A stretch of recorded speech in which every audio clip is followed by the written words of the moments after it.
Picture this, your 32nd birthday, family gathered around the table, candles burning low, you're 6 months pregnant, glowing, happy.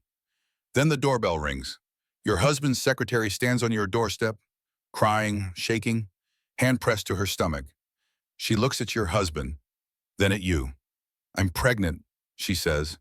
It's his. The room goes silent. Your water glass slips from your hand, shatters on the floor. Your husband's face tells you everything. He knew something. Maybe not this, but something. The woman who answers your husband's phone, who brings him coffee, who works late with him at the office. She's claiming to carry his child. But here's the twist. Your father-in-law doesn't believe her. He's a retired detective, and he's about to uncover a lie so twisted, so calculated, it will shock everyone in that room, including you. This is the story of Claire Bennett, a woman who discovered that sometimes the person trying to destroy your life is more broken than you ever imagined. And sometimes the hero you need comes from the most unexpected place. Stay with me, because this story will take you places you never expected. The doorbell rang 3 times. Sharp, insistent, like everything else about Madison Pierce. Claire Bennett paused with her fork halfway to her mouth. The pot roast sat heavy on her plate. 6 months pregnant made everything feel heavy. The baby kicked against her ribs. Hard. Are we expecting someone else? Diane Bennett asked. Her mother-in-law's voice carried that edge. The one that said Claire had somehow failed at planning her own birthday dinner. No. Claire set down her fork. The silver clinked against the china. Her grandmother's china. The only thing worth keeping from her childhood. Trevor, did you invite anyone? Her husband looked up from his phone. 34 years old, and he still couldn't put the thing down during dinner. What? No. Must be a delivery. At 7:30 on a Saturday night, Robert Bennett, her father-in-law, pushed back from the table. 61 years old, but still moved like the cop he used to be. I'll get it. Claire's best friend Jenna reached over and squeezed her hand. Happy birthday, by the way. I know Diane's been a peach tonight. I heard that, young lady. But Diane's lips twitched. Almost a smile. Owen, Trevor's younger brother, was recording something on his phone. Always working, always building the next tech thing. 29 and already sold 2 companies. The house smelled like home. Pot roast and roasted vegetables.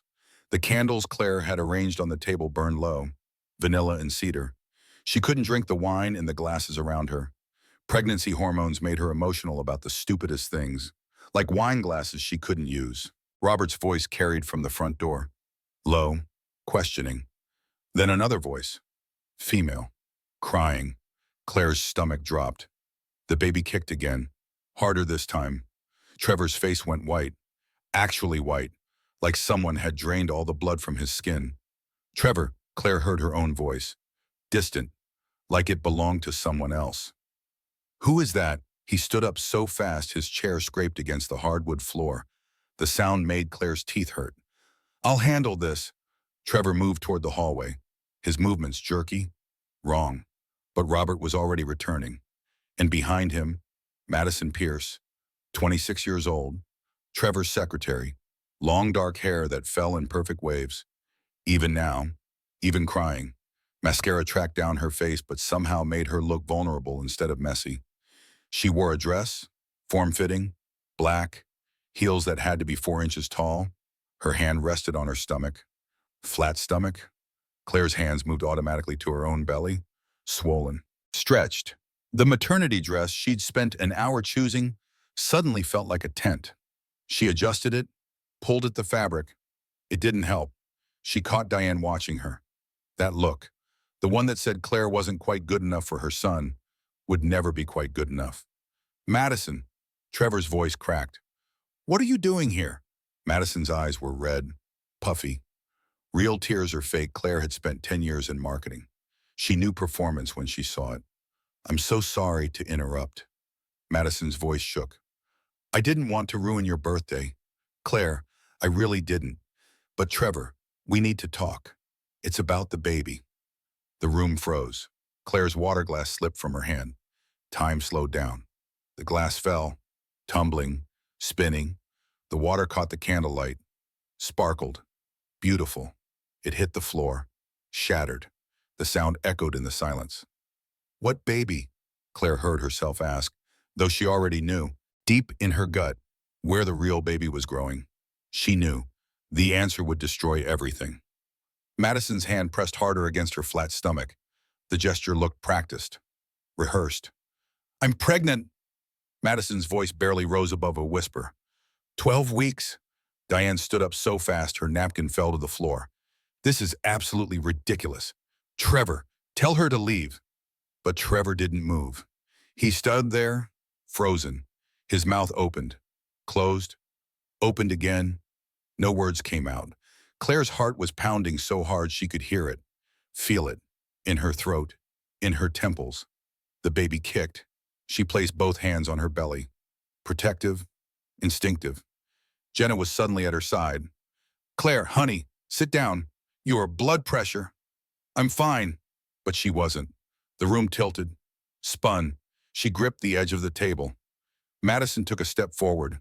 Her heels clicked on the hardwood. It happened after the office holiday party, 3 months ago. "I didn't know how to tell you. Trevor, you kept avoiding my calls, my texts." "That's insane." Trevor found his voice. "Finally, nothing happened. Claire, nothing happened." But his eyes wouldn't meet hers. He looked at the wall, the floor, the ceiling, anywhere but at his wife. "Then why won't you look at me?" Claire's voice sounded calm. Too calm, the kind of calm that came before a storm. "Trevor, look at me." He did, for just a second. And in that second, Claire saw it. Guilt, fear, something. "This girl is obviously lying." Diane moved toward Madison. "Get out of my son's house." "Mrs. Bennett, please." Madison's tears fell faster. "I wouldn't be here if I had any other choice. But the baby deserves a father. I kept hoping Trevor would do the right thing.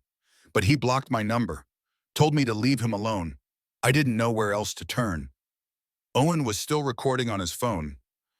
"We might need this," he muttered. Robert hadn't said a word. He stood near the doorway, watching, those cop eyes taking in everything. Madison's body language, Trevor's panic, Claire's shock. Claire did what she always did in crisis. Focused on breathing, in for 4, hold for 4, out for 4. Her therapist, Sylvia Martin, had taught her that during the panic attacks last year when work got too stressful. But her hands shook so badly she had to sit on them, press them against the chair, trap them there before everyone saw. "I'm not crazy." The words came out before she could stop them. An internal thought that became external. "Something has been wrong for weeks. I knew and I ignored it." Trevor's face crumpled. "Claire, no, this isn't what you think." "What is it then?" Jenna's voice cut through the room, sharp, angry. "Because from where I'm standing, it looks pretty clear." Madison's shoulders shook. "I didn't want any of this. I just want what's best for the baby. For our baby, Trevor." "Stop saying that." Trevor's voice rose. "There is no baby. There can't be, because nothing happened." "Then you won't mind if I take a paternity test." Madison's voice changed, just slightly, less victim, more challenge. "When the baby's born, you will take a paternity test." The baby. Claire felt her own baby move. Strong kicks, healthy, real, not a lie, not a manipulation, just life growing inside her. She felt something else, a tightness in her belly. Sharp, wrong, Jenna noticed immediately. "Claire, you okay?" "I don't know." The tightness came again, harder. "I think—" Braxton Hicks. Jenna's nurse training kicked in. She grabbed Claire's wrist, checked her pulse. "Your heart rate is through the roof. We need to calm down." "False labor." Robert's voice cut through the tension. "From stress." "I'm sorry." Madison's voice again. "I didn't want to stress you out. That's the last thing I wanted. But Claire, you have to understand, and I'm scared. I'm alone. I don't know what to do." "You could start by telling the truth." Wait, Robert finally spoke. "Madison, show us the ultrasound. You must have one if you're 12 weeks along." Madison's hand went to her purse, fumbled. "I don't carry it around. It's private." "Private," Robert repeated the word, flat, expressionless. "You come here, interrupt a family dinner, make an accusation that could destroy a marriage. but the ultrasound is too private to show. Dad, stop. Trevor found his voice again. This isn't an interrogation, isn't it? Robert's eyes never left Madison's face. What doctor are you seeing? I haven't decided yet. Madison's voice got defensive. I'm still researching. 12 weeks and you haven't seen a doctor. Jenna's voice dripped disbelief. That's not possible. You'd need to confirm the pregnancy, get prescriptions, blood work. I have a doctor, Madison backtracked. I just meant I'm considering switching. The contractions came harder. Claire gasped, bent forward. That's it. Jenna stood up. Trevor, I don't care what's happening here. Your wife needs to lie down. Now. Trevor moved toward Claire, reached for her. She pulled away. Don't touch me. The words came out harsher than she meant. But she couldn't. Not right now. Not with Madison standing there claiming to carry his child. I should go. Madison's voice, still crying. I'm so sorry. I thought you should know. Not yet. Robert's voice stopped her. We're not done here. Dad, she said she's leaving. Trevor's voice carried warning. She can leave after she answers some questions. Robert crossed his arms. How far along did you say you were? 12 weeks. And when's your due date? Madison paused. Just for a second. July 15th. That's not right. Jenna's voice. 12 weeks from now isn't July 15th. It's July 28th. I meant approximately. Madison's face flushed. I'm not good with dates. But you're sure it's 12 weeks, Robert pressed. Yes. And it happened at the office party, which was when exactly? December 10th. Madison said it without hesitation. That's 13 weeks ago. Owen's voice, the math genius. Not 12. The room went silent. Madison's face cycled through emotions. Confusion, anger, fear. I might have miscounted. I'm stressed. I can't think straight. Robert moved toward the dining table, picked up his phone, started typing. Madison Pierce. That's spelled how? What are you doing? Madison's voice pitched higher. Calling some peep, asking some questions. Robert's voice stayed level, calm. If you're telling the truth, you have nothing to worry about. You can't do that. Madison looked at Trevor. Tell him he can't do that. I can't stop him. Trevor's voice sounded defeated. My father does what he wants. This is harassment. Madison's tears stopped. Just like that. Dry. I came here in good faith and you're treating me like a criminal. Well, did I say you were a criminal?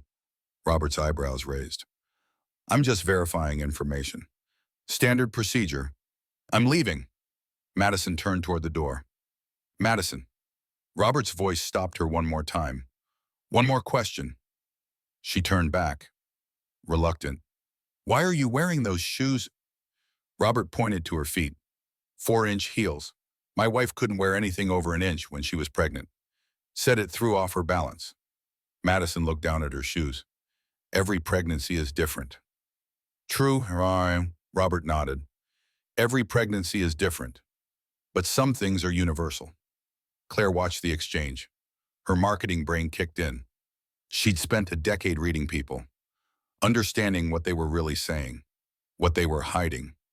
Madison's tells were everywhere, eyes tracking to the right when she answered questions, lying, hand on stomach but no protective curve to her posture, performing, and the perfume, strong, floral, expensive. When Claire was 6 weeks pregnant, she couldn't stand any scent, not perfume, not candles, not even her favorite shampoo. Morning sickness made everything smell like poison. Trevor, Claire's voice cut through the tension. We need to talk. Alone. Claire, I can explain. I don't want explanations right now. She stood up, slow, careful. The contractions had stopped. False alarm. I want truth. Can you give me that? He nodded. Mute. Then everyone needs to leave. Now, Claire looked at Madison, including you. But we didn't finish, Madison started. Yes, Claire's voice went ice cold. We did. Get out of my house. For a moment, Madison just stood there. Then she grabbed her purse, turned. Her heels clicked toward the door. Angry now. The victim, mask cracking. Robert followed her. I'll make sure she leaves. When they were gone, Claire turned to Trevor. Tell me everything, not the version where you're innocent. The truth. Trevor paced their bedroom. Back and forth, wearing a path in the carpet, Claire sat on the edge of the bed, her hands folded in her lap. Calm on the outside, screaming on the inside. Oh, look, she's lying. Trevor ran his hands through his hair.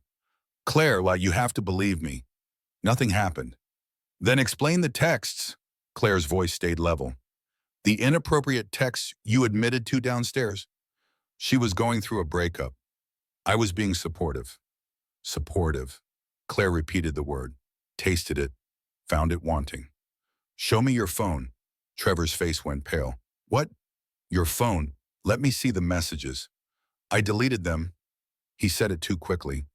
They were making you uncomfortable. I told you that. When did you tell me that? Claire's voice rose. You never mentioned Madison was texting you inappropriately. Not once, but I didn't want to worry you. Trevor stopped pacing. You were stressed about the pregnancy, about work. I was trying to protect you. Don't, the word came out sharp. Hard. Don't gaslight me. Not tonight. Not about this. Trevor flinched. I'm not. You are good. Claire stood up, faced him. You're overreacting. She's clearly unstable. This isn't what it looks like. You're telling me my perception of reality is wrong. That's not what I'm doing. Then what are you doing? Claire felt the tears coming, tried to stop them, failed. What is happening? Trevor, because I don't understand. I don't understand how we went from planning our daughter's nursery to this. She looked around the bedroom, their bedroom. 10 years of marriage lived in this space.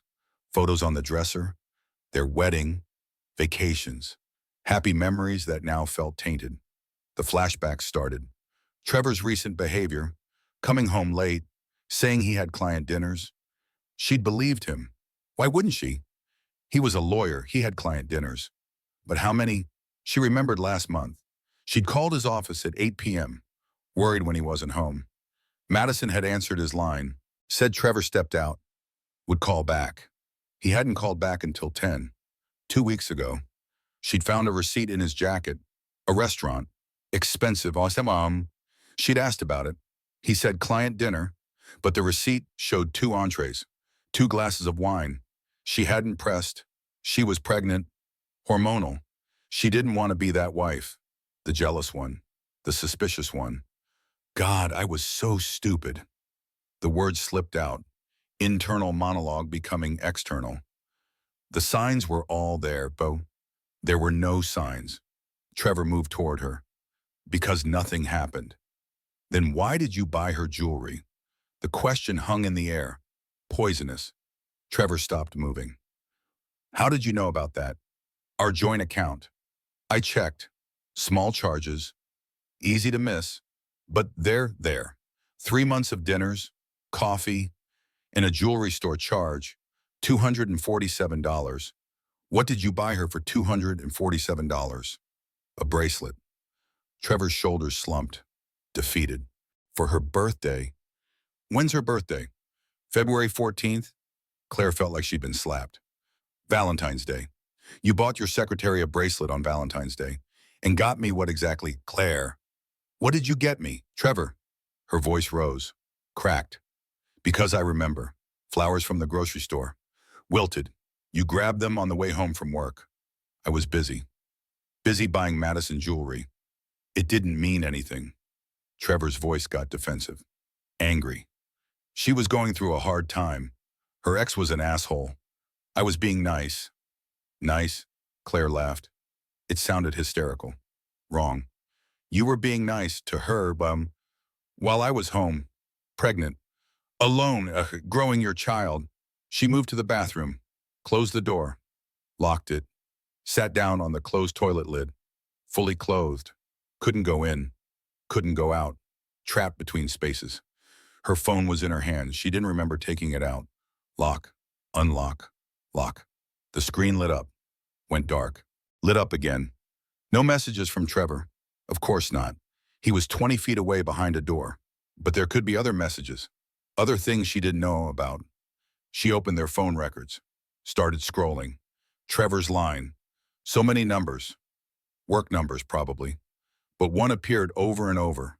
Different times, different days. She copied it, pasted it into search. Nothing came up. Unlisted. She tried another search. The number plus Trevor's name. Still nothing. But the frequency, the number appeared 3 or 4 times a week. Since December, short calls, 2 minutes, 5 minutes. Never long, but constant. She went back to their bank account, looked harder this time, beyond the obvious restaurants and jewelry, coffee shops. The same coffee shop, near his office. 4 times a week, sometimes twice a day, always 2 purchases, within minutes of each other, getting coffee for 2 people. Her hands started shaking. She set the phone down, picked it back up. Set it down again. A knock on the door. Claire, please, come out. We need to talk. I need a minute. She stood up, looked at herself in the mirror. 32 years old, 6 months pregnant, swollen face, swollen ankles, maternity clothes that made her look like she was wearing a tent. When had she become invisible? She'd been beautiful once. Trevor used to tell her that every day. You're beautiful. You're stunning. I'm the luckiest man alive. When had he stopped saying it? She tried to remember. After the wedding, he still said it then. After they bought the house, still said it. When she got pregnant, the realization hit like a punch to the gut. He stopped touching her when she started showing, stopped reaching for her in bed, said he didn't want to hurt the baby. She'd believed him, thought he was being careful. But maybe he just didn't want her anymore. The pregnant version, the swollen, uncomfortable, emotional version. Maybe he wanted someone who could still wear heels, who didn't fall asleep at 8 p.m., who could drink wine and laugh at his jokes without having to pee every 15 minutes. Someone like Madison. Somewhere along the way, I became invisible. She said it out loud. To her reflection, the pregnant wife, not the woman he married. Another knock. Claire, please, I can hear you crying. She hadn't realized she was. The tears fell silent. Steady, she opened the door. Trevor stood there, looking miserable, looking sorry. But was he sorry he'd had an emotional affair? Or sorry he got caught? Did you sleep with her? The question came out direct, blunt. No. Trevor's answer was immediate.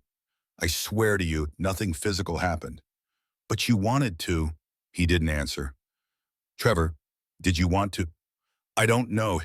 His voice cracked. Maybe I got confused. She made me feel. What did she make you feel? Important. The word hung between them. Like I mattered. Like I wasn't just the guy who paid the bills and helped with housework. She looked at me like I was interesting. Claire felt something break inside her chest. Physical, painful, real. And her voice barely made sound. I don't make you feel important. You're always tired. You're always stressed. Everything is about the baby, the nursery, names, doctor's appointments. When's the last time we talked about anything else? She's our daughter. Claire's voice got hard, cold. Our child, who we created together, who I'm growing inside my body, which is exhausting and stressful and changes everything. But I'm still here. Trevor, I'm still your wife. I know. Do you? She moved past him, back into the bedroom. Because from where I'm standing, you've been cheating on me for 3 months. Maybe not physically, but emotionally, which might be worse. Her hands needed to move, to do something. She started straightening the bed, refolding throw pillows that didn't need folding, adjusting the comforter that was already straight. Trevor watched her. What are you doing? Cleaning. Her hands moved faster. I need to keep moving or I'll scream. She moved to the dresser, started organizing already organized items. Her jewelry box, Trevor's cufflinks, baby clothes folded and waiting. Each tiny onesie felt like a reminder, a promise, a future that might not exist anymore. Her phone buzzed, a text from Jenna. Robert found something. Come downstairs. Claire looked at Trevor. Your father found something. He needs to stop. Trevor's voice got angry. This is between us, not him. Nothing is just between us anymore. Claire moved toward the door. Madison made sure of that when she showed up at my birthday dinner claiming to carry your child. She's lying. Then prove it. Claire opened the door, looked back at him. Come downstairs. Let's hear what your father found. The dining room looked different now. The birthday dinner abandoned. Plates still on the table. Wine glasses half full. The pot roast congealing. Cold.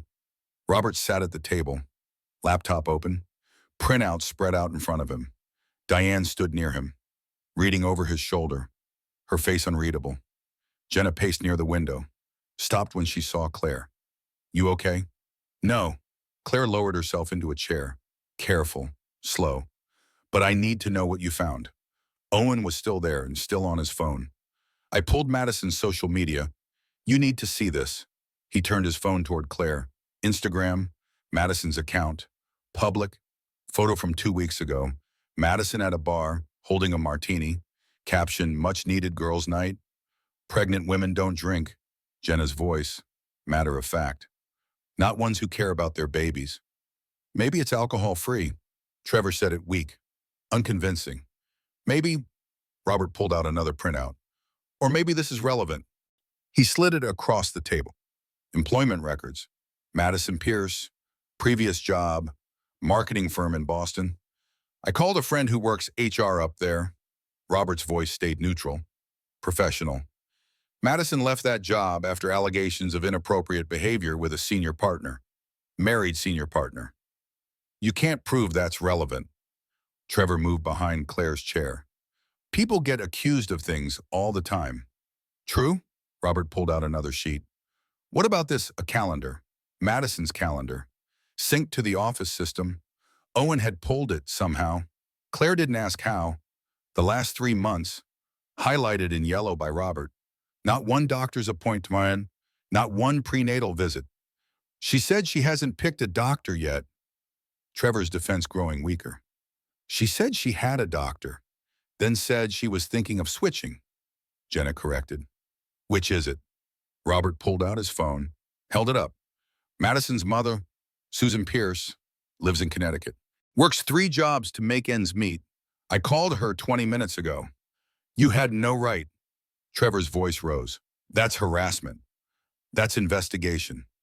Robert's voice didn't rise. Didn't need to. Susan Pierce is on her way here. Should arrive in about an hour. I think she has some things to say about her daughter's pregnancy. Claire felt something shift. The anger that had been building inside her found focus. Direction. Madison's not pregnant. The certainty settled over her. Is she? I don't think so. Roberts leaned back in his chair. But I wanted to give her a chance to come clean before her mother arrived. I called her. She didn't answer. Sent me to voicemail. This is crazy. Trevor ran his hands through his hair. Again, he did that when he was stressed. We're treating her like a criminal because of what inconsistent dates, missing doctor appointments. And the heels. Diane's voice surprised everyone. Robert's right. No pregnant woman wears shoes like that. I remember being pregnant with you. Trevor, I could barely stand wearing flats. Madison could be different. Or she could be lying. Claire's voice cut through the room. Sharp. Clear. Because this isn't about her pregnancy. This is about me. About us. About what she wants. What do you mean? Jenna moved closer. Claire stood up, started pacing, her marketing brain clicking into gear, analyzing, processing. She wants my life. The pieces fell together. Think about it. She doesn't just want Trevor. She wants what I have. The husband, the house, the baby on the way, the family dinners. She wants to be me. That's speculation. Trevor said it without conviction. Is it? Claire turned to face him. When did she start working for you? 6 months ago. And when did things start getting inappropriate? Trevor didn't answer. Trevor, when? Claire's voice hardened. Around Christmas. When I started showing, Claire put her hand on her belly. When it became obvious I was pregnant, that's when she made her move. The room went quiet, everyone processing. Madison's performance suddenly made sense. The tears, The victim act, the hand on her stomach, mimicking Claire, trying to replace her. That's crazy. But Trevor's voice lacks certainty. Is it? Robert pulled out more photos. Madison's Instagram again. Look at these from 4 months ago. Madison at a restaurant. Caption best sushi in the city. Another photo. Madison with a group of friends, all holding wine glasses. Caption cheers to new beginnings. When did you say she got pregnant? Robert asked. She said 12 weeks, Jenna answered, which would be mid-December. These photos are from January. Owen zoomed in. Look at the date stamp. Raw fish, wine, behaviors no pregnant woman would engage in if she cared about her baby. Unless she didn't know yet, Trevor grasped at straws. Women know.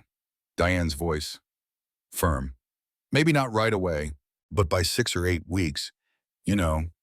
Claire felt her phone buzz. Checked it, a notification. Charge on their joint credit card. She opened the app. A charge from 30 minutes ago. Uber. To Madison's address. Another charge. 5 minutes later. The pharmacy near Madison's apartment. She's shopping.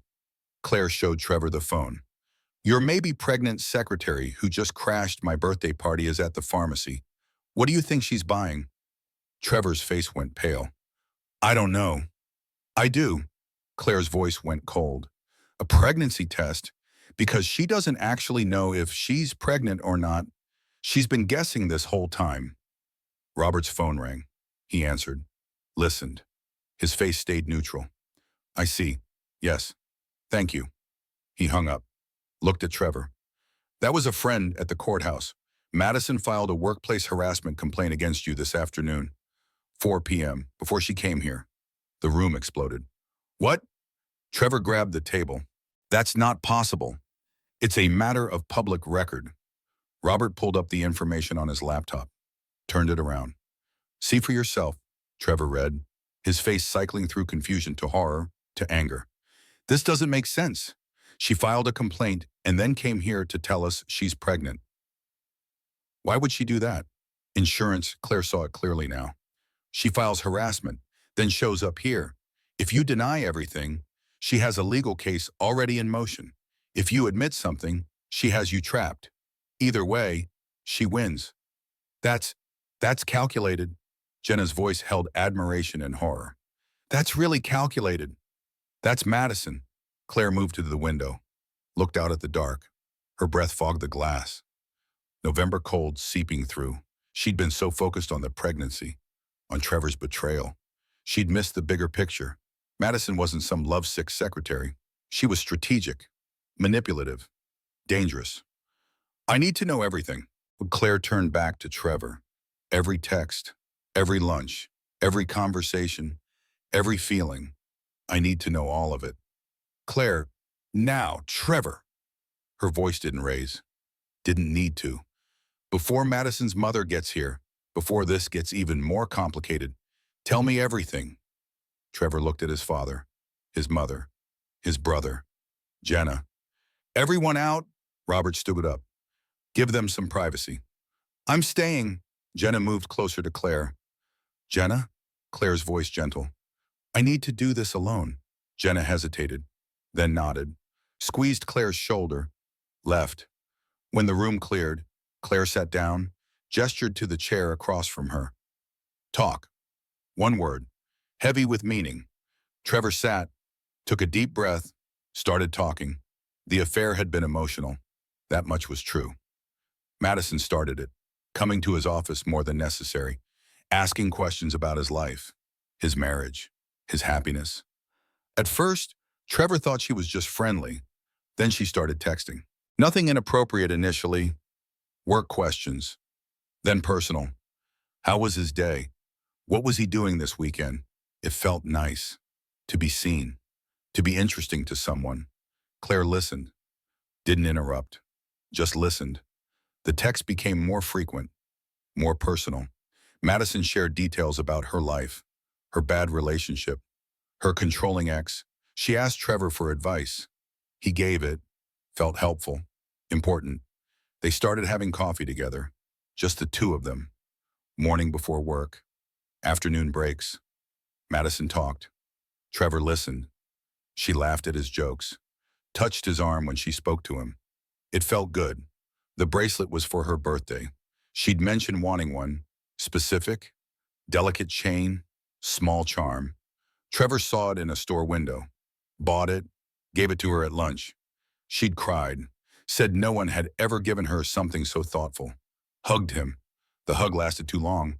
That's when Trevor realized this wasn't friendship. This was something else. He pulled back, told Madison they needed boundaries. Professional online. She got upset, said he was sending mixed signals, reading too much into innocent friendship. Then she started calling, texting more, showing up at his office after hours, saying she needed to talk, that she was confused about something. Could he help? Trevor tried to be kind but firm. It didn't work. 2 weeks ago, Madison told him she had feelings for him, real feelings, asked if he felt the same. He said no. He was married, had a baby on the way. Whatever she thought they had wasn't real. She'd gotten angry, said he led her on, made her think he cared. He said he did care, as a boss, as a colleague. Nothing more. She left his office crying. The next day, she acted like nothing happened. Professional, polite, distant. Trevor thought it was over. Then tonight, Claire sat through all of it. Every word, every confession, every justification. When he finished, she asked one question. Do you love her? No. Trevor's answer came fast. Certain. I never did. I got lost. I'm sorry. I'm so sorry. Claire nodded, stood up, walked to the nursery, the room they'd painted together. Pale yellow, gender neutral but warm. The crib Trevor assembled, the mobile she'd chosen, Brahms' lullaby. It played when you wound it up. She wound it now. The music filled the room, soft, gentle. She ran her hand over the crib railing, smooth wood, safe, ready for their daughter. Trevor's betrayal hadn't been physical, but it was real. He'd given Madison attention, energy, time, things that belonged to Claire, to their marriage. He'd made Claire compete for his affection with a younger woman, one who could wear heels and drink wine and not fall asleep at 8 p.m. He'd made her feel invisible. The music box wound down, stopped. Claire stood in the quiet, feeling her baby move. Strong, alive, hers. Whatever happened next, whatever came from tonight, her daughter would be okay, because Claire would make sure of it. She heard footsteps. Turned, Robert stood into the doorway. Madison's mother just pulled up, his voice gentle. Careful. You ready for this? Claire placed both hands on her belly, took a deep breath. Yes. She moved past Robert, back toward the dining room. Let's finish this.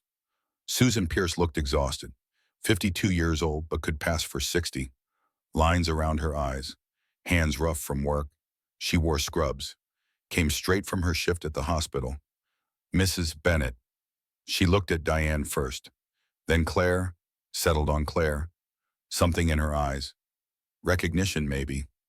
I'm Susan Pierce, Madison's mother. Robert called me. Thank you for coming.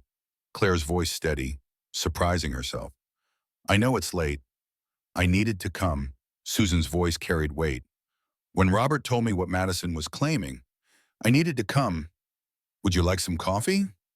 Diane moved toward the kitchen, hostess instincts kicking in. Please. Susan sat down heavily, like the weight of the world pressed on her shoulders. Trevor stood near the wall, silent, watching. Robert brought Madison's mother a cup. Susan wrapped her hands around it, grateful for the warmth. Where is she? Susan asked. Madison, where's my daughter? I don't know. Claire sat down across from her. She left about an hour ago, after she told us she was pregnant with my husband's child. Susan closed her eyes. Lord help me, she actually went through with it. The room went still.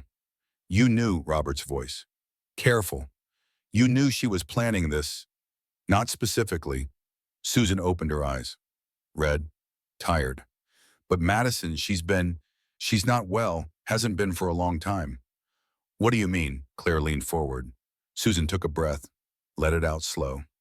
Madison has always wanted things other people have. Since she was little, other girls' toys, other girls' clothes, other girls' lives. She took a sip of coffee, continued.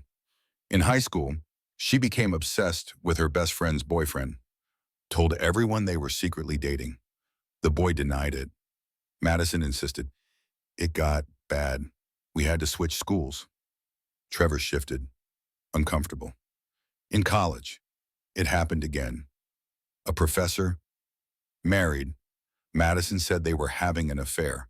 The professor's wife found out. There was an investigation. Turned out Madison had been making it up, sending herself flowers, leaving herself notes, pretending they were from him. Why? Diane's voice, shocked. Attention, Susan's voice broke. She wanted people to see her, to think she was special, important, worth something. Claire felt something stir. Not quite pity, not quite understanding, but close. After college, she moved to Boston, got a job. I thought maybe she was better. Therapy was helping. Medication was working. Susan's hands shook. Coffee rippled in the cup. Then I got a call from her boss. Madison had been spreading rumors about a senior partner, saying they were involved. The partner was married, had kids. The wife was devastated.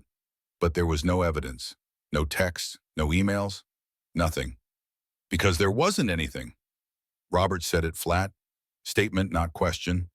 No, Susan confirmed. The company let Madison go quietly, didn't press charges. I hoped that would be the end of it. She looked at Claire directly now, eye to eye. Then she moved here, got a job working for Trevor, started talking about this wonderful boss, how kind he was, how he understood her, how special their connection was. Claire's chest tightened. I asked if Faye were dating. She said not yet, but soon she was sure of it. She'd seen the signs. What signs? Trevor's voice cracked. You were nice to her. Susan's voice held pity. You listened. You cared. In Madison's mind, that meant you loved her, that you wanted her. I was just being a decent boss. Trevor's hands clenched into fists. I know. Susan's voice gentle. But to Madison, kindness means love. Attention means commitment. She doesn't see the difference. Jenna spoke up. Is Madison delusional, mentally ill? The doctors aren't sure. Susan set down her coffee. She's been diagnosed with various things over the years. Borderline personality disorder, narcissistic personality disorder, histrionic personality disorder. The labels change, but the behavior doesn't. And the pregnancy, Claire's voice barely audible. Is she actually pregnant? Susan's face crumpled. No, she can't be. How do you know? Because Madison had an ectopic pregnancy 2 years ago. It ruptured her fallopian tube. She almost died. They had to do surgery. Emergency hysterectomy. She can't have children. She'll never be able to have children. The words hit like a bomb. Silence filled the room. Complete? Total. Then Trevor made a sound, something between a sob and a cap. He slid down the wall, sat on the floor, head in his hands. She can't have children. Claire repeated it, processing. So this was all. What? A lie. A fantasy. Both. Susan's tears fell now. She wanted what you have. The baby. The husband. The life. So she decided to take it. In her mind, Trevor loved her. The baby would make it real. Force you out.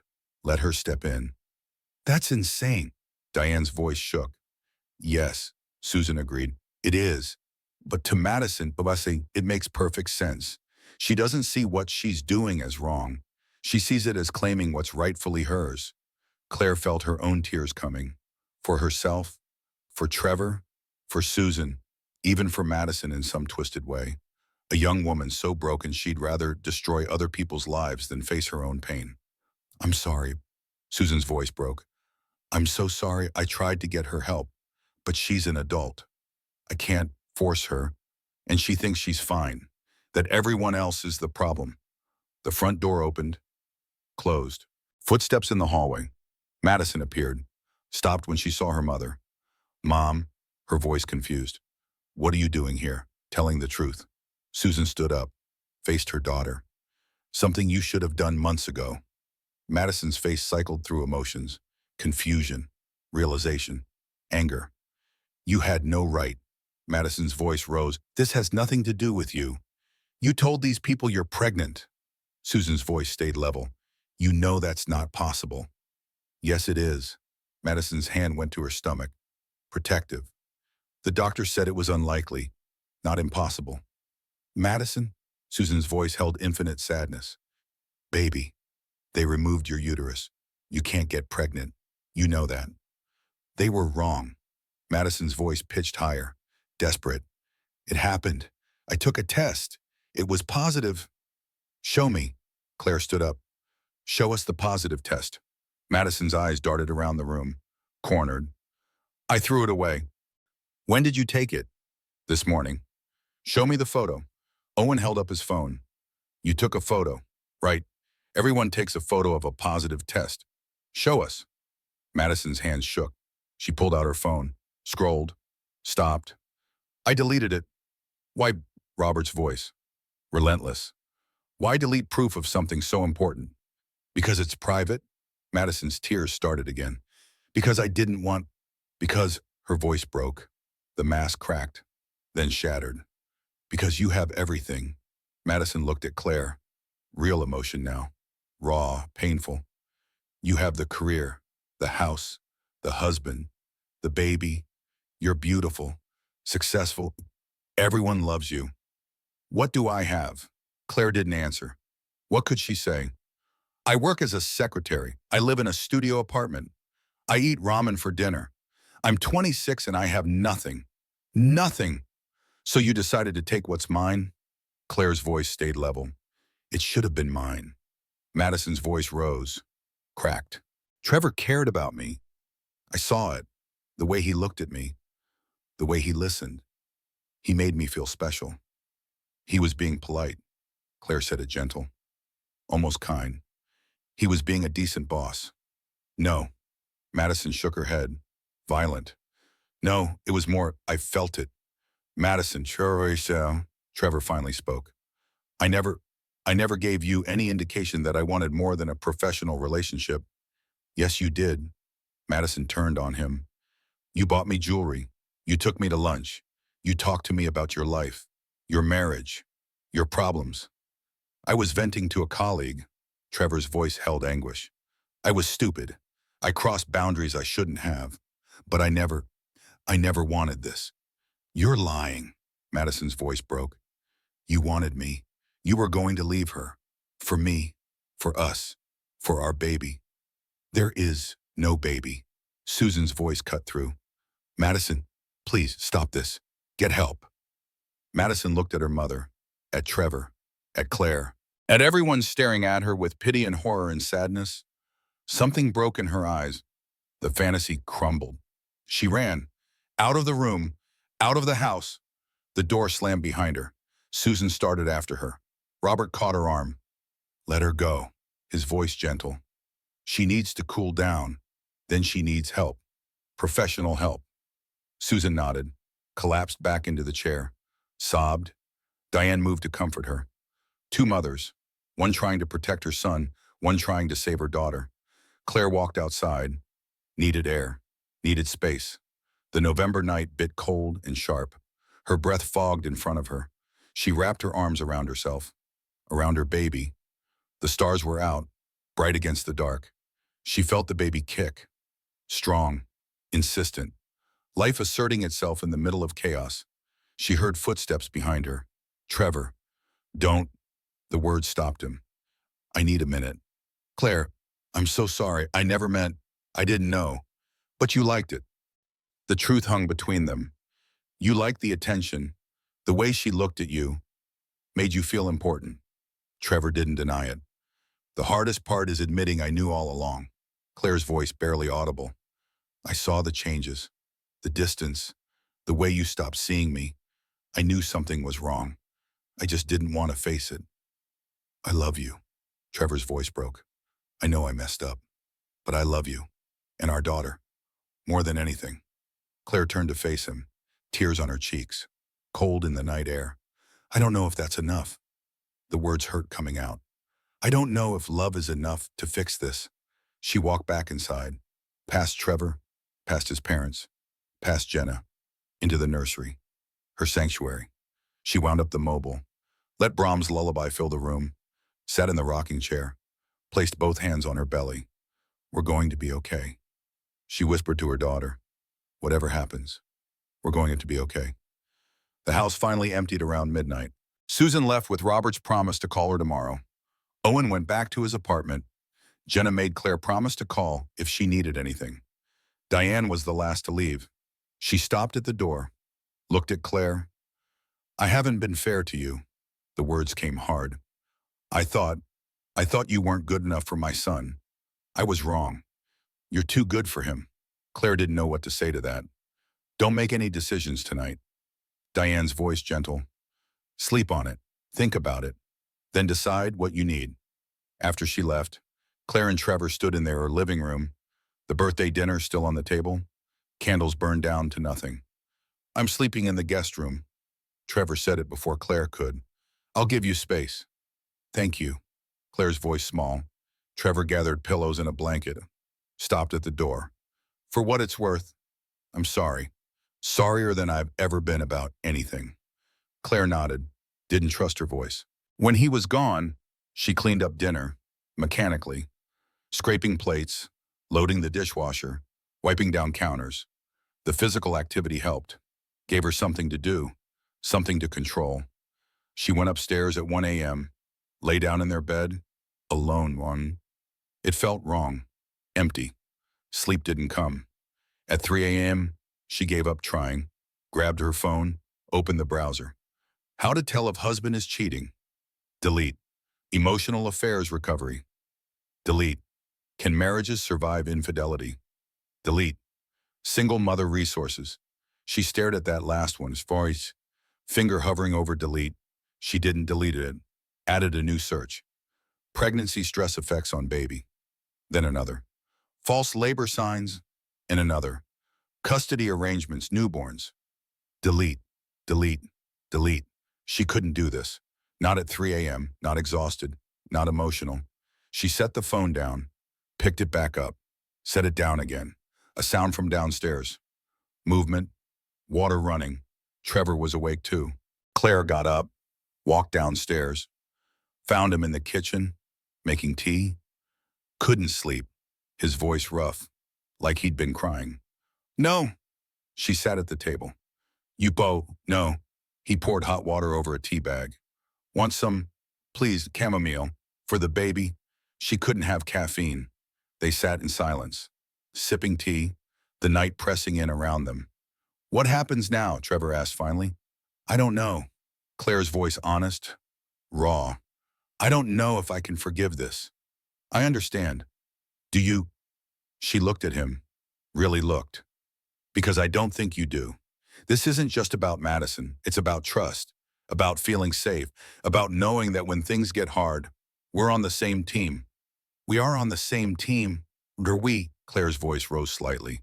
Because when things got hard, when I was pregnant and tired and not fun anymore, you went looking somewhere else. For validation, for attention, for someone to make you feel special. I didn't mean to, but you did. The tears came again. You chose her. Every time you had coffee with her, every text you sent, every lunch, you chose her over me. Trevor's face crumpled. I'm sorry. I know. Claire wiped her eyes. I know you're sorry, but I don't know if sorry is enough. They sat in silence again. The clock on the wall ticked, loud in the quiet. I want to fix this. Trevor's voice desperate. Tell me what to do. I'll do anything. I don't know what I need yet. Claire stood up. I need time, space. I need to think. She went back upstairs, back to bed. This time sleep came, fitful, full of dreams, bad dreams. Madison's face, Trevor's lies, her own fears. She woke at 7, exhausted, but done lying in bed. Downstairs, she found Jenna in the kitchen, making breakfast. How did you get in? Claire asked. Trevor gave me a key years ago. Jenna cracked eggs into a pan. Emergency purposes. This felt like an emergency. It is. Claire sat down. How long have you been here? Since 6. Jenna poured orange juice. Figured you'd need a friend this morning. I do. Claire felt the tears coming again. God, I'm so tired of crying. Then don't. Jenna set a plate in front of her. Scrambled eggs. Toast. Eat. Keep your strength up. For the baby. Claire ate and ate. The food tasted like cardboard. But Jenna was right. The baby needed nutrients. What are you going to do? Jenna asked after a while. I don't know. Claire set down her fork. Part of me wants to throw him out, file for divorce, start over. And the other part wants to believe this was a mistake, that we can fix it, that our daughter deserves a family. What do you deserve? Jenna asked it gentle. Claire thought about that. What did she deserve better than this? The answer came clear. I deserve better than this. Then make sure you get it. Jenna squeezed her hand. Whether that's with Trevor or without him, make sure you get what you deserve. Trevor came downstairs around 8, looked terrible, like he hadn't slept either. Morning, he said it cautious, testing the waters. Morning, Claire's voice neutral. I have to go to the office. Trevor said it apologetic. Grant called. We need to deal with Madison's harassment complaint. Okay, I'll be back by noon. We can talk then, if you want. Maybe. Claire didn't commit. After he left, Jenna cleaned up breakfast. I'm going to head out too, but call me. Anytime. Okay. Okay. Claire hugged her friend. Thank you for being here. Always. Jenna kissed her forehead. Left. Alone again. Claire wandered the house, restless, unsettled. She ended up in the nursery. Again, her safe space. The morning light came through the window. Soft, yellow. It lit up the room, made it glow. She sat in the rocking chair, rocked slowly, felt the baby move. Her phone rang. She didn't recognize the number. Answered anyway. Claire Bennett, female voice, professional. Yes. This is Detective Sarah Martinez. I'm calling about Madison Pierce.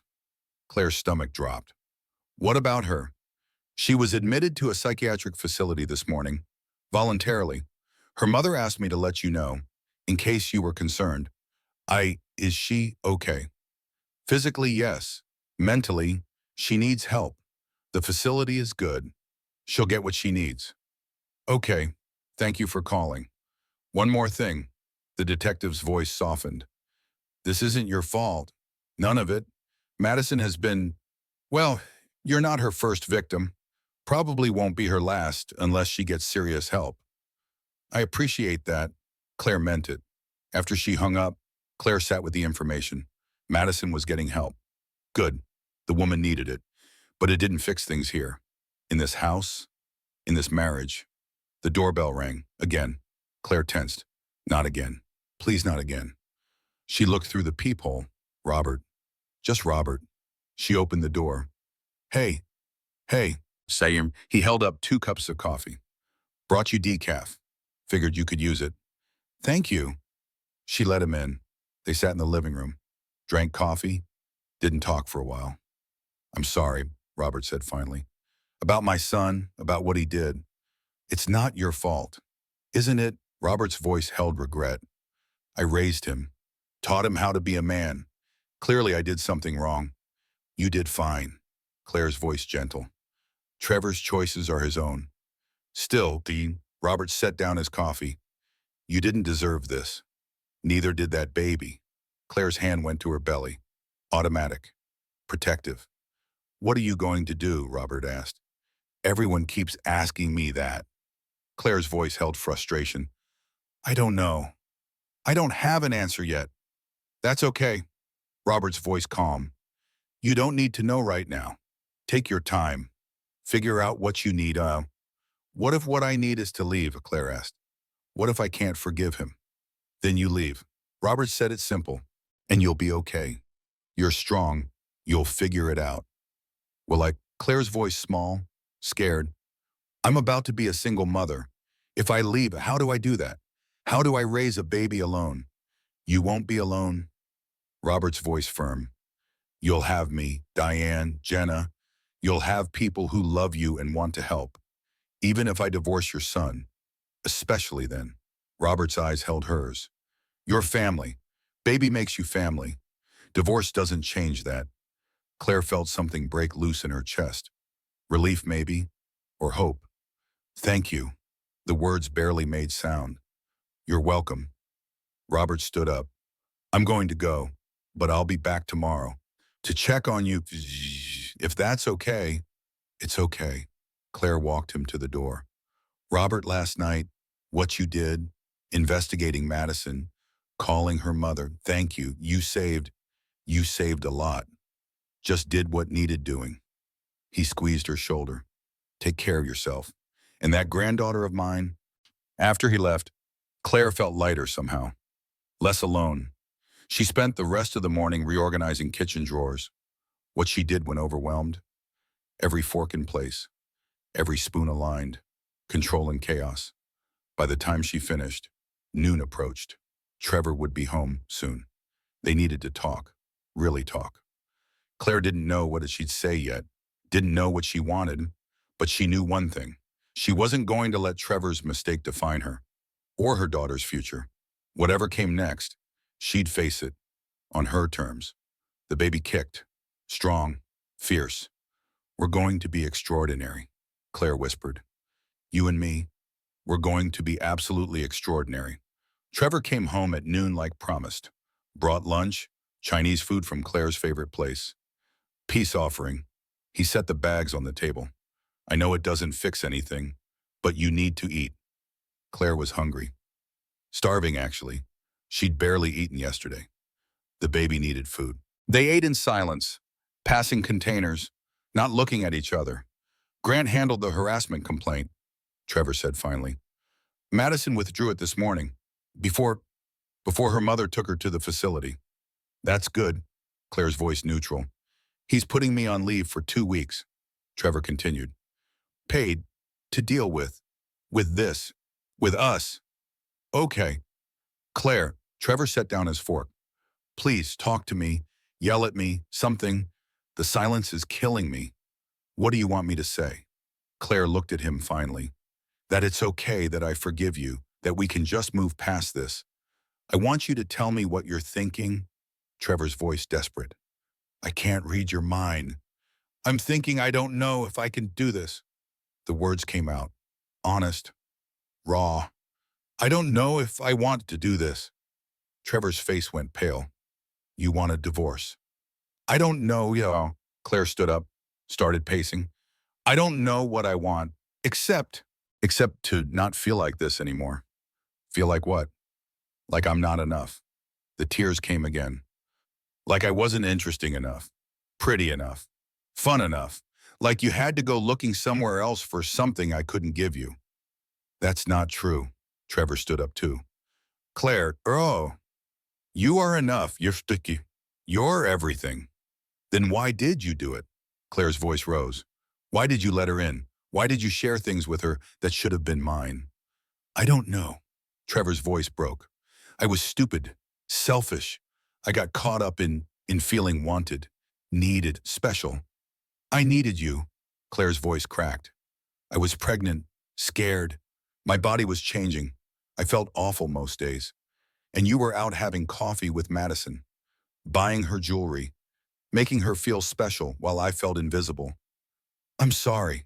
Trevor moved toward her. I'm so sorry. Stop saying that. Claire held up her hand. Stop apologizing. It doesn't help. It doesn't change anything. Then what do you want me to do? Trevor's voice desperate. Tell me what to do to fix this. I don't know if you can. Claire sat down, exhausted. I don't know if anyone can. They sat in silence again, the Chinese food growing cold on the table. I'm going upstairs, Claire said finally. I need to rest. The baby. I'm exhausted. Okay, Trevor's voice small. Can I bring you anything? No. Claire stood up. I just need to be alone right now. She went upstairs, lay down on the bed, closed her eyes. Sleep came fast, deep, dreamless. When she woke, the room was dark. Night had fallen, She'd slept for hours. Her phone showed 8 p.m. and dozens of messages. Her sister, Trevor's brother, friends from work, everyone wanting to know if she was okay. She didn't answer any of them, didn't have the energy. She went downstairs, found Trevor on the couch, watching TV, or pretending to. His eyes were red. "Hey," he said when he saw her. "You're up." "Yeah." She sat in the chair across from him, not next to him. "How long was I asleep?" 6 hours. He muted the TV. "I checked on you a few times. You were out cold." "I was tired." Claire rubbed her eyes. "What time is it?" 8:15. "Have you eaten?" "Not hungry." Trevor's voice quiet. Claire wasn't either. But the baby needed food. She went to the kitchen, made a sandwich, forced herself to eat. Trevor followed her, stood in the doorway, watching. "Claire, can we talk? Really talk?" "About what?" She didn't look at him. "About us. About what happens next." Claire finished her sandwich, drank some water, turned to face him. "I need time." The words came out firm, clear. "I need time to think, to process, to figure out what I want." "How much time?" "I don't know." Claire's voice honest. "Days, weeks, maybe months." "I don't know." "Months." Trevor's voice panicked. "Claire, the baby's coming in 3 months." "I know." Claire's hand went to her belly. "Believe me, I know." "So what do we do until then?" Trevor asked. How do we live separately?" The word hurt coming out. "You stay in the guest room. I stay in ours. We figure out boundaries. Space. What works? You want me to move out?" "No." Claire said it fast, then slower. "No, not yet. The baby might come early. I might need help. And I'm not ready to explain to everyone that we're separated." "We're not separated." Trevor's voice desperate. "We're just taking space. Call it whatever you want." Claire moved past him. "I'm going back to bed." "Claire, wait." She stopped, didn't turn around. "I love you." Trevor's voice broke. "I know I screwed up, but I love you. And our daughter, please don't forget that." Claire didn't answer, just went upstairs, back to bed. But sleep didn't come this time. She lay in the dark, staring at the ceiling, thinking about Trevor, about Madison, about their marriage, about what came next. At 3 a.m., she gave up, grabbed her laptop, started researching marriage counselors, divorce lawyers, single mother support groups, childcare options. She made lists, pros and cons, scenarios, outcomes, stay with Trevor, try to rebuild, risk getting hurt again, but give their daughter a family, leave Trevor, start over, be alone, but maintain dignity, self-respect. The list didn't help. Both options felt impossible. She closed the laptop, opened it again, started searching something else. How to know when a marriage is over. Signs you should leave your husband. Can emotional affairs be forgiven? She read article after article, testimonials, advice columns, psychology research. Some people forgave, moved on, built stronger marriages. Some people tried to forgive, failed, ended up divorcing anyway. Wished they'd left sooner. There was no right answer, no guarantee. She'd have to make a choice, live with it. Hope it was right. The sun started rising around 6 a.m. Pink and orange streaks across the sky. Claire hadn't slept at all, but she felt not better exactly, but clearer maybe. She got up, showered, dressed, went downstairs. Trevor was already up, making coffee. He looked as tired as she felt. "Morning," his voice cautious. "Morning." Claire accepted the mug he offered. Decaf. He remembered. They stood in the kitchen, drinking coffee, not talking. The doorbell rang. 7 a.m. Who would ring the doorbell at 7 a.m.? Trevor looked at Claire. "You expecting someone?" "No." Claire set down her mug, went to the door. Diane, again, holding a casserole dish. "Good morning." Diane said it bright, determined. "I brought breakfast casserole, and I'm not leaving until we talk." Claire looked at the casserole, At Diane, at Trevor standing behind her. Okay, she stepped aside. Come in. Diane set the casserole on the counter, started pulling out plates without asking. Like this was her house, her kitchen. Sit? She pointed to the table to Manu. Both of you? Claire and Trevor sat, obedient children. Diane served breakfast, set plates in front of them, poured more coffee, then sat down herself. Eat. One word. Command. They ate. The casserole was good. Eggs and cheese and sausage. Comfort food. When they finished, Diane collected the plates, washed them. Methodical. Taking her time. Finally, she sat back down, looked at Claire, then at Trevor. I haven't been fair to you. She said it to Claire. From the beginning, I judged you, thought you weren't right for my son. I was wrong. Claire didn't know what to say. You're smart, kind, strong. You're exactly what Trevor needs, what he's always needed. Someone who challenges him, makes him better. Diane turned to Trevor. And you're an idiot. Trevor flinched. You have a beautiful wife, a baby on the way, everything you could want, and you almost threw it away for what? For attention, for ego. Mom, Trevor's voice quiet. No, with Diane's voice firm.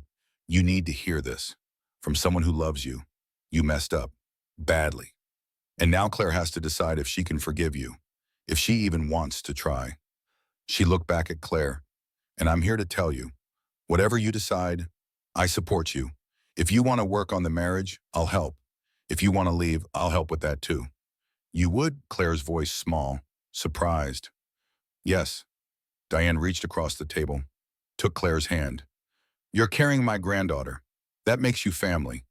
Divorce doesn't change that. You'll always be family. Claire felt tears coming. Again, she was so tired of crying. I thought you didn't like me. The words slipped out. I didn't. Diane's honesty startling. Not at first. You were different from what I imagined for Trevor. Career-focused, independent. You didn't need him the way I thought a wife should. And now I realize that's exactly what he needs. Diane squeezed her hand. Someone who doesn't need him but chooses him anyway. That's real love, not dependence. Trevor made a sound. Something between a laugh and a sob. I don't deserve her, his voice broken. I know that. I knew it before. I definitely know it now. No, Diane's voice harsh. You don't get to wallow in self-pity. You made choices, bad choices. Now you live with consequences. And if Claire decides to give you another chance, you work every single day to deserve it.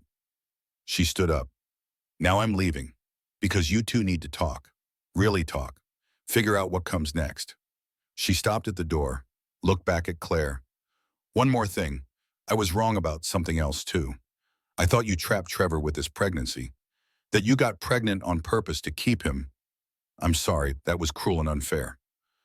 Why did you think that? Claire asked. Diane sighed. Because that's what I did. 40 years ago, Robert was talking about breaking up. I was scared. So I got pregnant with Trevor. Figured a baby would keep him. Did it work? Claire's voice gentle. In a way. Diane's smile sad. Robert stayed. We got married. Built a life. But it took years before we were really happy. Before he forgave me for trapping him. Before I forgave myself. I didn't trap Trevor. Claire said it firm. I know. Diane's voice soft. You're better than I was. Better than I gave you credit for. I'm sorry. After she left, Claire and Trevor sat in silence. My mother is right, Trevor said finally, about everything, but especially about you being better than I deserve. Trevor, no, let me say this. He turned to face her fully.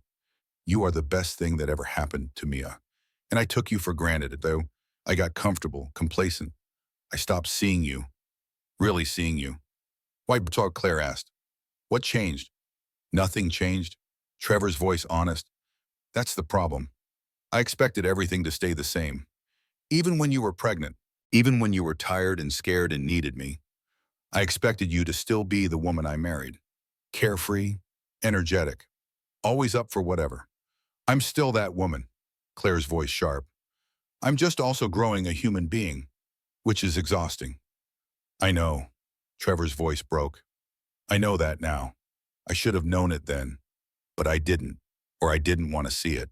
So when Madison paid attention to me, made me feel special, I let it happen. You chose her. Claire said it flat. Every time, you chose her. I did. Trevor didn't deny it. And I'll regret that for the rest of my life. Claire's phone rang. Grant, Trevor's law partner. Sorry, she answered. Hey, Grant. Claire, hi, I'm sorry to bother you, but I needed to let you know. Madison's been placed on permanent leave. The firm is handling her case formally now. There'll be an investigation, probably termination. Okay, Claire didn't know what else to say. I also wanted to apologize. Grant's voice sincere. I should have noticed something was off with her months ago. Should have intervened. I'm sorry I didn't. It's not your fault. Claire meant it.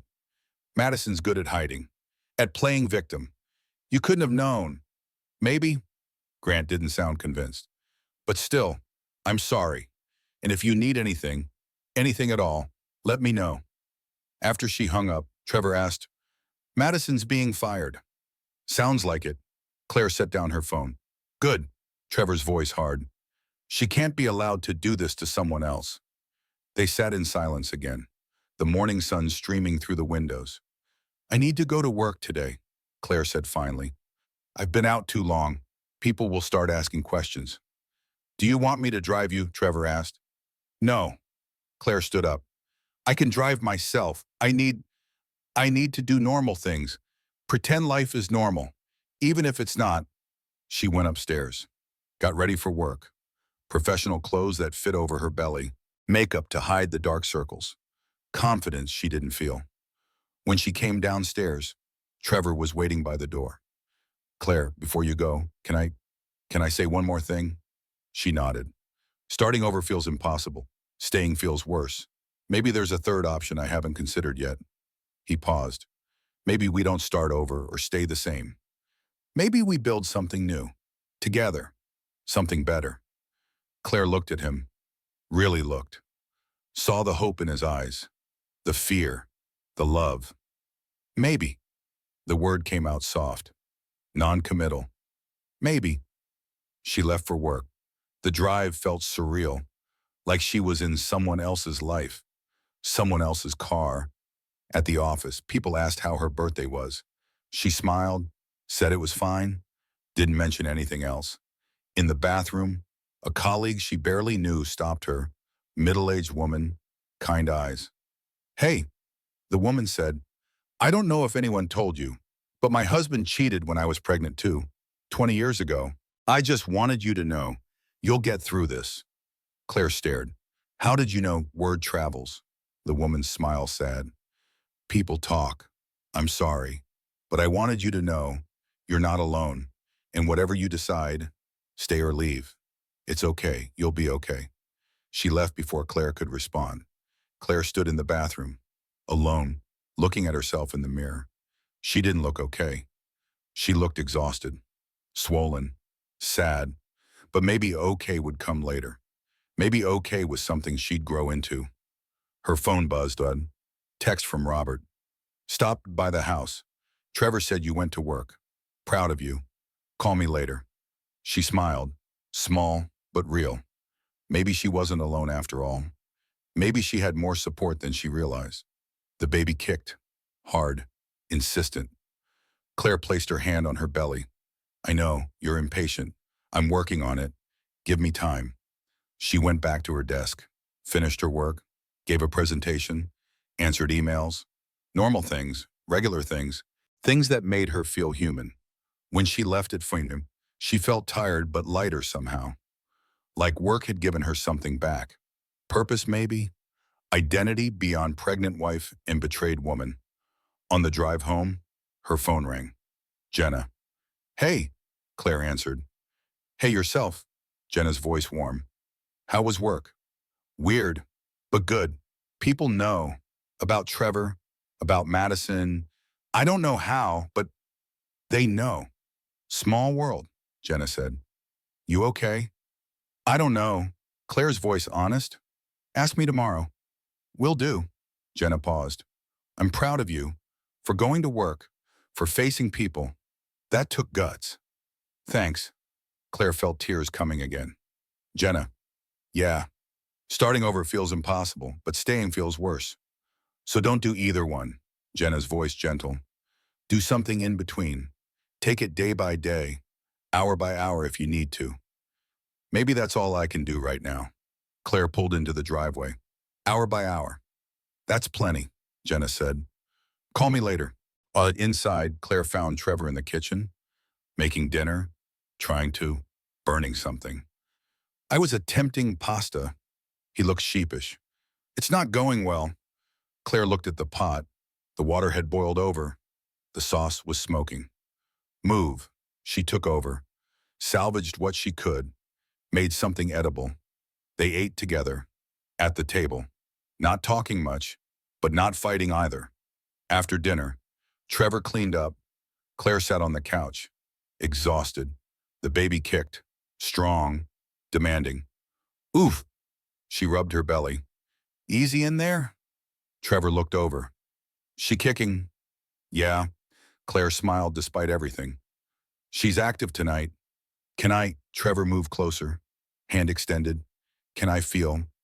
Claire hesitated, then nodded. Trevor placed his hand on her belly, gentle, reverent. The baby kicked right into his palm. His face lit up. Wow, she's strong. She is. Claire's voice soft. Fierce already. They sat like that, Trevor's hand on her belly, feeling their daughter move. For a moment, things felt almost normal. Almost okay. Then Claire pulled away. I'm tired. Going to bed. Okay. Trevor stood up. Good night. I love you. Claire paused at the stairs. Didn't turn around. Good night. She didn't say it back. Couldn't yet. Maybe someday. But not tonight. 2 months passed. January became March. Claire's belly grew. The baby was due in 6 weeks. Trevor stayed in the guest room. They lived together but separate. Polite. Careful. Like roommates negotiating shared space. They went to counseling. Individual and couples. Sylvia Martin for Claire. A different therapist for Trevor. A marriage counselor for both. Progress was slow.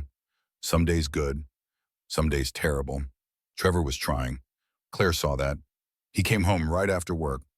No more late nights. He helped with everything. Cooked, cleaned, prepared the nursery. He went to every doctor's appointment, every prenatal class. He read books about pregnancy, about newborns, about being a good father. He was becoming the husband and father he should have been all along. But was it enough? Claire didn't know. Some days she thought maybe. Some days she was sure it wasn't. The trust was broken. That was the problem. Every time Trevor's phone rang, every time he came home 5 minutes late, every time he said he ran into someone at the store, and Claire wondered, was he lying? Was there someone else? Would he do it again? The doubt was exhausting, corrosive. It ate at her, at them. Robert visited weekly, sometimes more. He helped finish the nursery, built shelves, assembled furniture. He and Claire had coffee together, talked about everything and nothing. He told her stories about Trevor as a boy, about his own marriage struggles, about learning to forgive. Diane and I almost divorced, he said one afternoon. Year 10, I found out about the pregnancy manipulation. I was so angry. I felt trapped, used. What changed? Claire asked. Time. Here, Robert's voice thoughtful. And choice. I chose to see her differently. Not as the woman who trapped me, but as the woman who loved me enough to be terrified of losing me. But was it right, Claire asked, to stay, even though she lied? I don't know. Robert's honesty refreshing. Sometimes I think yes. We built a good life, raised good kids, mostly good kids. He smiled. Sometimes I think no. We could have both been happier with other people, people we chose freely instead of being stuck with. So how do I know? Claire's voice desperate. How do I know if staying is right or leaving is right? You don't. Robert squeezed her hand. You make a choice. You live with it. You hope it works out. That's all anyone can do. March brought warmer weather, flowers starting to bloom. Claire was 8 months pregnant now. Huge, uncomfortable, ready to be done. She and Trevor went to a birthing class. Other couples surrounded them. Happy, excited, nervous but together. Claire felt separate from them, like she and Trevor were playing pretend, acting like a normal couple when they were anything but. During a practice contraction exercise, Claire grabbed Trevor's hand. Instinct, muscle memory from better times. He held on, gentle, supportive. When it was over, Claire realized she hadn't pulled away, hadn't flinched at his touch. Maybe that meant something. Maybe it didn't. After class, they went for ice cream. Another normal couple thing. They sat in the car, eating, not talking. Claire, Trevor said finally, can I ask you something? Sure. Do you think we're going to make it? Claire considered the question, really considered it. I don't know. The honesty felt good, clean. Some days I think maybe. Some days I'm sure we won't. What makes the difference, Trevor asked, between the maybe days and the sure we won't days? How much I'm hurting. Claire's voice quiet. On good days, I remember why I married you, why I loved you. I think maybe we can rebuild. And on bad days, I remember you chose her. Claire looked at him. I remember feeling invisible, unimportant. I think I don't want to feel that way ever again. Trevor nodded, eyes wet. I understand, and I'm sorry. I'll never stop being sorry. I know. Claire finished her ice cream. But sorry doesn't fix it. Time does. Maybe, if we're lucky. Are we lucky? Trevor asked. Claire looked at her belly, at the life growing inside. Yeah, we're lucky, at least in this. They drove home in silence. Comfortable silence. The first they'd had in months. At home, Claire found a package on the porch. No return address. She opened it. Inside was a letter and a check.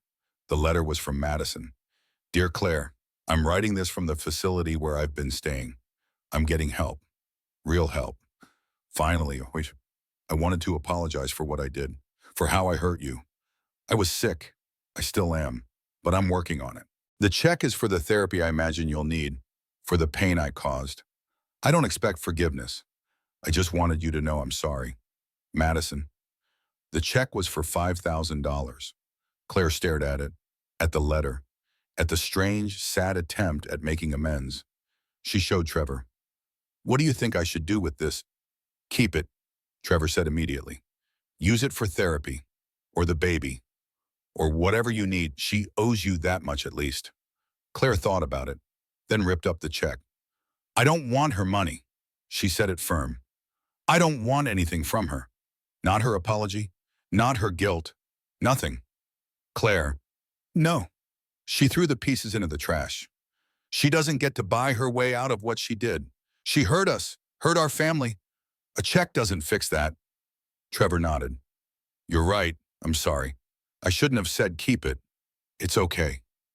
Claire sat down, tired.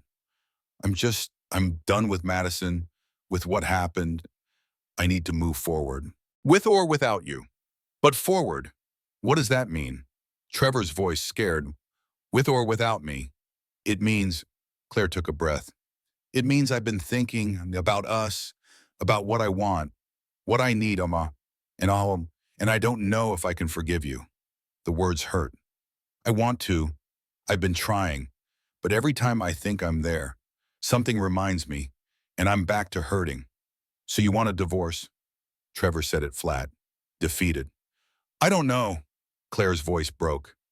I don't know what I want, except to not hurt anymore. They sat in silence, the weight of the conversation pressing down.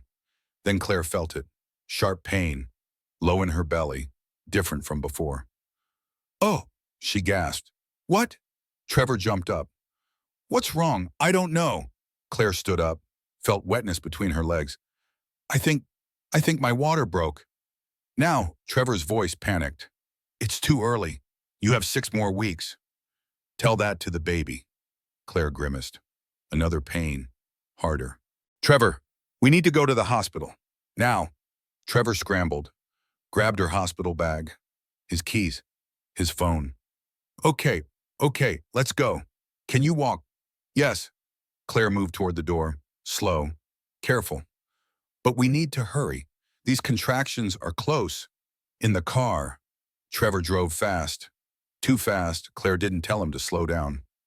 Call Robert, she said through another contraction. Tell him, Trevor called, one hand on the wheel, one holding the phone. Dad, Claire's in labor. We're heading to Mercy Hospital. Can you meet us there? A pause. Yeah, she wants you there. We both do. He hung up, looked at Claire. He's on his way. So is Mom. Good. Claire breathed through another contraction. That's good. At the hospital, everything moved fast. Nurses, doctors, monitors, questions. Claire was dilated to 6 centimeters. The baby was coming fast. Too fast. She's 3 weeks early, the doctor said. But everything looks good. Heart rate is strong. We'll monitor closely, but this should be fine. Trevor held Claire's hand. Through the contractions, through the pain, through the fear. You're doing great. He said it over and over. You're so strong. I'm so proud of you. Claire wanted to snap at him, to tell him to shut up, but the pain was too much. She needed something to focus on. His voice worked. Hours passed. Pain, rest, pain, more pain. Robert arrived, stood in the waiting room with Diane. Jenna came too, and Owen. Trevor updated them every hour. Claire's doing great. Baby's doing great. Almost there. At 2 a.m., Claire pushed. Hard. Harder. One more, Diane, the doctor encouraged. One more big push. Claire pushed, screamed, felt like she was breaking in half. Then, a cry, sharp, loud, angry. She's here. The doctor lifted the baby. You have a daughter. Claire collapsed back, exhausted, crying, laughing. They placed the baby on her chest. Tiny, perfect, screaming. Hi, Claire whispered. Hi, baby girl. I'm your mama. The baby quieted, opened her eyes, dark eyes, looking right at Claire. She's perfect. Trevor's voice broken. She's absolutely perfect. Nora, Claire said it soft. Nora Claire Bennett. They'd picked the name months ago, before everything fell apart, before Madison, before the doubt. Nora, light, hope, new beginning. Trevor cut the cord, cried through it. The nurses took Nora, weighed her, measured her, cleaned her up. 7 pounds, 4 ounces, 19 inches long. Healthy? Perfect. Early but strong. They brought her back, wrapped in a blanket, pink hat on her head. Trevor held her, carefully, like she might break. I'm so sorry, he whispered to Nora. I'm sorry I messed up. I'm sorry I almost ruined everything. I promise I'll spend my life making this right, being the father you deserve, the husband your mother deserves. He looked at Claire, tears streaming down his face. I love you, both of you, more than anything. I know I don't deserve another chance, but if you'll give me one, I'll spend every day proving I can be better. Claire looked at Trevor, at Nora, at her family. Imperfect, broken, but here, present, trying. I don't know if we're going to make it. The words came honest. But we're going to try. For her. And if we don't, if it's not enough, I'll be okay. We'll be okay. It wasn't forgiveness. Not yet. But it was possibility. Hope. A door left open instead of slammed shut. That would have to be enough for now. 3 months after Nora was born, Claire stood in her kitchen making breakfast, Nora in a bouncer nearby, kicking her legs, cooing at nothing. Life had settled into a new rhythm. Exhausting, chaotic, but good. Claire was back at work part-time, 3 days a week. Diane watched Nora on those days, had insisted on it. I missed too much with my own boys. She'd said, let me be here for my granddaughter. Claire had agreed, surprised by how much she trusted Diane now. How close they'd become. Trevor was trying, still, every single day. He changed diapers without being asked, did midnight feedings, rocked Nora when she cried. He went to work, Came straight home. No stops, no excuses. He did everything right. But was it enough? Claire still didn't know. Some days, yes. Some days, no. They were still in counseling, still sleeping in separate rooms, still figuring it out. The marriage counselor said that was okay, that healing took time, that they were making progress even if it didn't feel like it. Claire chose to believe her. Most days, trust was rebuilding, slowly, like constructing a house brick by brick, one small choice at a time. Trevor saying where he was going, showing Claire his phone without being asked, being consistent, reliable, present. It wasn't dramatic, wasn't romantic, but it was real. And maybe real was enough. Robert visited constantly, spoiled Nora rotten, bought her toys, clothes, books. He and Claire had coffee every week, talked about everything. He'd become the father figure she never had, the steady presence she needed. You know, Robert said one morning, whatever happens with you and Trevor, you're still my daughter. Nora's still my granddaughter. That doesn't change. I know, Claire smiled. Thank you for everything, for being here. Nowhere else I'd rather be. Robert held Nora. She grabbed his finger, held on tight. This little one, she's going to be something special. She already is. Claire watched them together. She's fierce, stubborn, loud when she wants something. Takes after her mother. Robert grinned. Good. Claire meant it. I want her to be strong, to know her worth, to never settle for less than she deserves. She will be, Robert's voice certain, because you're raising her. Later that day, Claire sat in the nursery, rocking Nora, singing softly. The room glowed in afternoon light, yellow walls, white furniture. Mobiles spinning slowly overhead. Brahms' lullaby played from the music box. Gentle, soothing. Nora's eyes drifted closed, sleep taking over. Claire kept rocking, kept singing, not ready to put her down yet. I finally understood that the prison door had been unlocked all along, she whispered to her sleeping daughter. I'd been my own warden. Madison didn't have power over me. Trevor's weakness wasn't my failure. The only person who could trap me was myself. In bitterness, in victimhood, in a marriage that didn't serve me. And I held the key. She looked down at Nora. Perfect, peaceful, hers. I choose to be free. The words felt true. Right. I choose to live without fear, to love without holding back, to trust even though I've been hurt. Because you deserve that. You deserve to see your mother strong, whole, happy. She stood up, placed Nora in the crib, tucked the blanket around her, kissed her forehead. We're going to be extraordinary, she whispered. You and me. We're going to be absolutely extraordinary. She left the door cracked, went downstairs, found Trevor in the kitchen, cooking dinner. He'd gotten better at it. She go down okay? He asked. Perfect. Claire poured herself water. Out like a light. Good. Trevor stirred something on the stove. Dinner will be ready in 20 minutes. Smells good. Claire sat at the table. What are we having? Chicken parmesan. Trevor said it proud. And salad, garlic bread. I followed the recipe exactly. I'm impressed. Claire meant it. You've gotten really good at cooking. Had to, Trevor smiled. Couldn't keep ordering takeout forever. They ate together when dinner was ready. Talked about small things. Nora's latest developments. Work, the weather, normal conversation, easy, comfortable. After dinner, Trevor cleaned up. Claire went to check on Nora. Still sleeping. She came back downstairs. Found Trevor on the couch, watching TV. She sat next to him, not pressed close, but not far either. Middle ground. They watched in silence. Some comedy special, not really paying attention. Claire, Trevor said during a commercial, can I ask you something? Sure. Are you happy? The question hung between them. Right now, in this moment, are you happy? Claire thought about it. Really thought. Yeah, the answer surprised her. I am, not all the time, but right now, yes, I'm happy. Good. Trevor's voice soft. That's really good. They went back to watching TV, Trevor's hand rested on the couch between them. Claire looked at the wedding ring he still wore, that she still wore. She reached over, took his hand, laced their fingers together.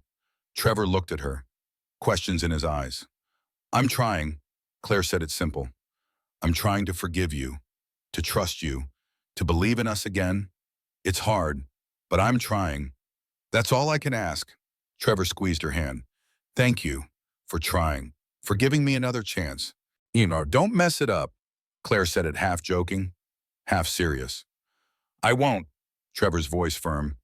I promise, I won't. A week later, Claire had a birthday, 33, a year after everything fell apart. Trevor asked if she wanted a party. She said no, just family, just them. Robert and Diane came over. Jenna, Owen, Grant even stopped by. They ate dinner, birthday cake, laughed, told stories. Nora passed around, everyone taking turns holding her. Normal, good, healing. No doorbell rang unexpectedly, no unwanted guests, no drama, just family, chosen and born, together. After everyone left, Claire cleaned up, Trevor helped. Nora was in her high chair, covered in cake. Happy, laughing. Claire wiped her face. Trevor took photos, documented the mess. Next year, Tuish, Trevor said. Next year she'll be running around, getting into everything. I can't wait, Claire smiled. Meant it. They gave Nora a bath together, put her to bed together. Read her a story even though she was too young to understand. When she was asleep, they went downstairs. Exhausted, happy. I'm going to bed, Claire said. Long day? Yeah, Trevor stood up. Good night. Love you? Love you too. The words came easier now, still scary, but easier.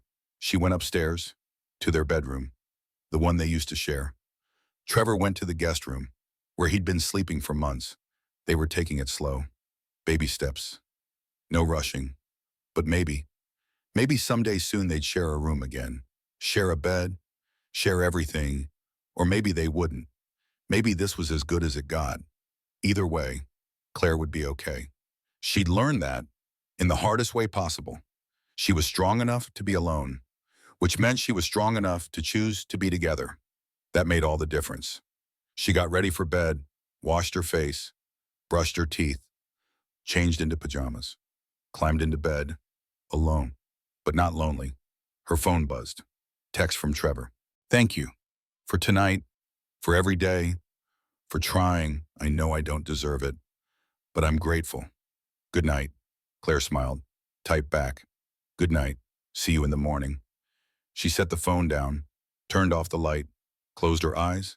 In the nursery, Nora slept. Peaceful, safe, loved. In the guest room, Trevor lay awake, hopeful, scared, trying. In the master bedroom, Claire drifted towards sleep, content, whole, free. Tomorrow would bring new challenges, new choices, new chances to get it right or wrong. But tonight was good. Tonight was enough. The end. Claire's story reminds us that strength isn't about never falling apart. It's about choosing how we put ourselves back together. If this story resonated with you, if you've ever faced betrayal or had to make an impossible choice, you're not alone. Drop a comment below. Share your thoughts. Your story matters too. Hit that like button if you appreciate real, raw stories about resilience.